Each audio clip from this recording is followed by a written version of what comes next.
And some new concerns as dry conditions continue to worsen across our area. New data from the U.S. Drought Monitor shows Mecklenburg County is now facing severe to extreme drought, and that's just not impacting lawns. It's also putting stress on local trees, especially those newly planted and more vulnerable to heat and rain. So joining us today is local arborist Matt Betz. Morning. Great to have you. Thank you. He is here to talk about some simple tips you need to know to protect your trees. So Matt, first let's talk about, with the drought that's impacting so many things, what is the impact we're seeing on trees locally? It's starting to have a pretty big impact, honestly, especially trees that were planted within the last, let's say the last year, but definitely within the last 6 months. A lot of these newly planted trees, the root balls are so fragile. They're like, if you pull a tree out of a container or out of a balled and burlap sack, that's where all the roots are.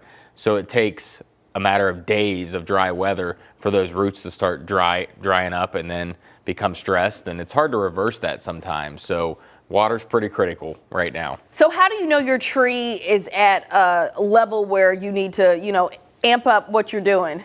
I mean, if you start to see outward signs, so like leaves curling or looking burned or losing leaves prematurely, or maybe it's not leafing out at all yet, that's a sign that something's going on.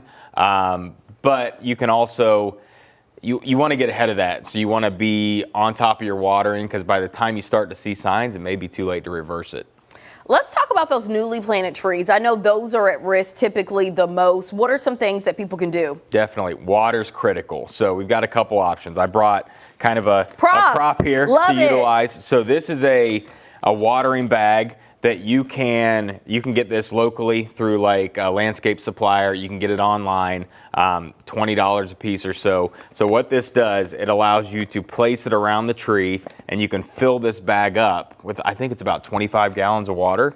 And then it's got little pinholes in the bottom of it that puts the water right where it needs to go. So especially right now when, we're hearing about potential regulations on water, you don't want to be wasteful and just have a hose sitting out there. So this allows the water to seep out where it needs to be. Or if you don't have the means to do this, put a hose at the base of the tree and just let it trickle out. And it may only put 10 gallons out over the course of a few hours, but it goes right where it needs to, and that's the best thing for the trees. Okay, love that demonstration you just did. Okay, in addition to resources that you can use, let's talk about mulch. How critical is that when it comes to drought? Does that affect things as well for tree health? It does. I mean, mulch it's like an insulator, so it's going to help hold moisture in. So if you have a good layer of mulch, you don't want to go overboard because that can have a negative impact too. A couple of inches of mulch pulled away from the base of the tree, and that's going to help retain some of that moisture and act like a kind of a sponge that's going to hold it in there longer. So that's pretty critical as well. All right, Matt Betz, local arborist. We're so thankful you joined us this morning. Thank you. Appreciate you having us.